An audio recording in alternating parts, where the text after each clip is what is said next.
Bonjour, bonjour, j'espère que cette semaine commence bien.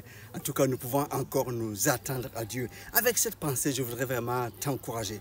Marchons dans la vérité, car Dieu change le mal en bien. Oui, marchons dans la profondeur de la vérité, qu'est la parole de Dieu, et Dieu change le mal en bien.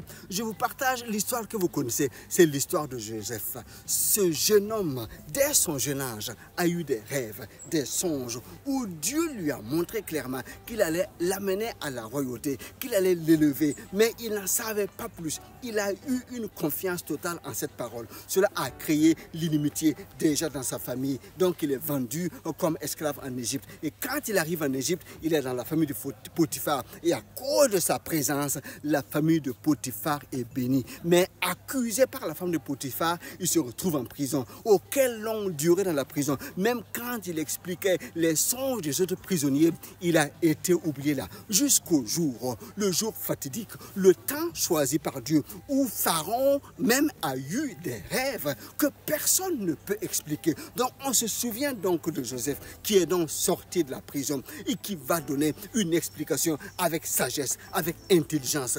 Et Pharaon regarde, non, je ne peux pas trouver un autre homme plus intelligent que cela. Donc Joseph est nommé sur le champ premier ministre afin qu'il règle le problème économique ou social qui allait venir. Parce qu'une grande famine devait arriver. Et Dieu finalement a suscité Joseph pour qu'il soit à ce lieu en ce moment pour être une solution pour sa famille, pour être une solution pour le monde. Donc voilà Joseph qui est maintenant premier ministre de l'Égypte, la plus puissante nation de l'époque. Et c'est ce que Dieu voulait faire dans sa vie. C'est pour cela, dès son enfance, il lui donne un rêve, un songe, en fait une parole de vérité qui a accompagné Joseph. Malgré les embouteillages, malgré les difficultés, malgré les oppositions, les défis, rien n'a pu obscurcir les desseins que Dieu avait pour Joseph parce qu'il est resté attaché à cette vérité et qui lui avait été donnée. Donc je viens t'encourager, marchons dans la vérité. Quand nous marchons dans la vérité, rien,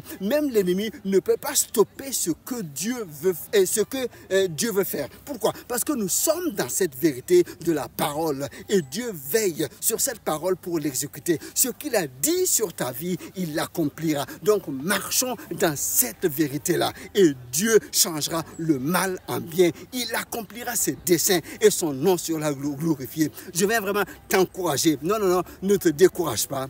Marche dans la vérité, profondément dans cette vérité et Dieu changera le mal en bien. Sois béni, sois encouragé. Allez, que Dieu te bénisse. À la semaine prochaine. Je te prie de partager. Sois un relais. C'est encore moi pour te servir. Allez, bye bye.